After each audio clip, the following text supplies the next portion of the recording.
Many of us want beautiful gardens with low maintenance plants. Try perennials. Perennials die every winter and come back in full bloom next spring, and you don't have to replant them. Here are some of my favorites. We have the peony here that's been cut back and has buds that are ready to bloom. Then we have the Mexican blue sage and lavender, very hardy plants, drought tolerant and love sun. Now these little lovers just want you to cut them back once a year so that they can grow back in full bloom next spring. All right, now this is like some pretty serious, complicated construction. It looks hard. Psych! Step number 1, let's remove all the juniper. This is like juniper from hell. This has been here at least 30 years. So just younger than you, right? Yeah, actually. How's it going? What does it look like? It looks pretty good. Let me shake all my juniper on you. Gross.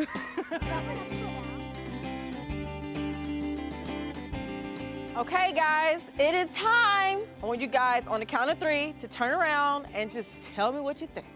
1, 2, 3.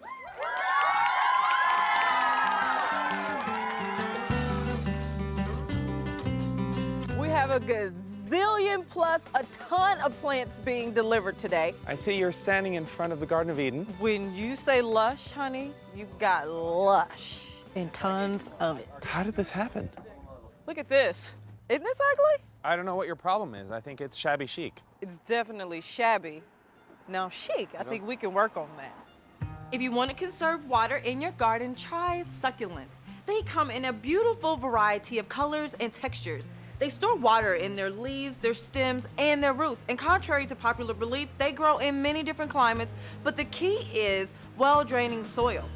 Oh my gosh, It's a Kim. disaster. There's black spilled paint. Something happened where my feet were mysteriously pulled from under me and I fell, knocking over a black gallon of paint. OMG. Oh, Lord. It's you and John always nail me to the cross. Don't even. You guys do. You always give me a hard time. I think that's quite the overstatement. Here, hand me that, I'll get this top corner. Thank you. Teamwork. Yeah. Get the other way, Chip. You know how you hand a person scissors? Thanks. Make your backyard an inviting and relaxing place to be this spring by bringing the comforts of indoors to outdoors. Start with all-weather cushions and pillows. I love to use plastic dishware because it looks good and it won't break. Add an outdoor rug for comfort under your feet and potted plants for those extra pops of color. You want to race? I would whomp you. I am speed like you haven't seen before. Me too. I take little bitty steps. You gotta, I'm like the road runner. You're on top of it. You guys ready to plant and get dirty? Or jump on the mound of mulch, you can do that too.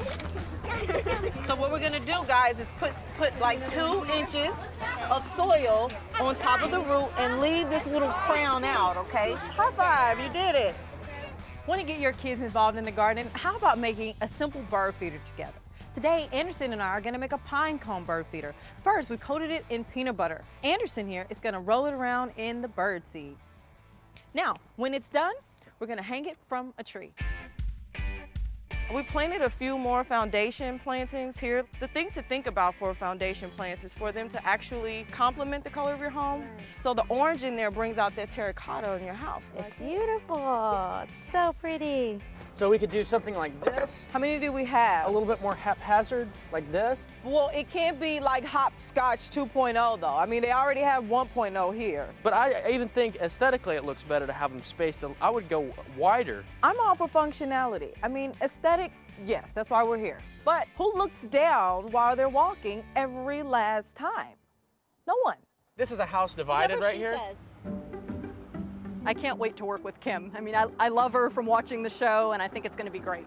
Your front flower beds are gonna be like hydrangea haven.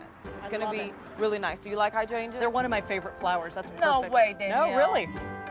Danielle's house is the classic example that sometimes it's just as simple as putting up the basics, like matching house numbers, a light fixture, and accents to complete your curb appeal. Wonderful. Those shutters are amazing, and these look like they were made for the house. They are. They match the panels on your front door. Yeah, it's amazing. It's just the finishing touches we needed. What do you think?